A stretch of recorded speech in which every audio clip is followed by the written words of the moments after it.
சர்க்கரை ஆலை இருக்கின்றது. மிக மிக முக்கியமான ஒரு தொழிற்சாலை. அந்த எந்த பக்கம் பிரிண்டிங் மிஸ்டேக்ல இருந்து கால்குலேஷன்ல கணக்கெடுப்புல ஏதாவது மிஸ்டேக் இருந்தா கூட தெளிவா எடுத்து சொல்லியிருக்கிறார். முன்பாக கொடுக்கப்பட வேண்டும் என்று சொன்னார்.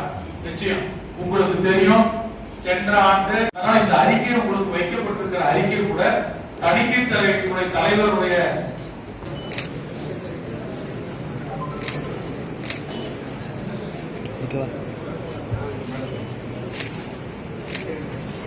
அதுக்கு பெறப்பட்ட சர்க்கரை தற்பொழுதுதான் விற்பனையாக இருக்கிறது. மறுவசம் விற்பனையாக இருக்கிற ஸ்டேஜில் கடந்த ஆண்டு அறவை செய்ததோட பலனை வருகின்ற 31/3 தற்போது வரை 43,000 டன் அறவை செய்துள்ளோம்.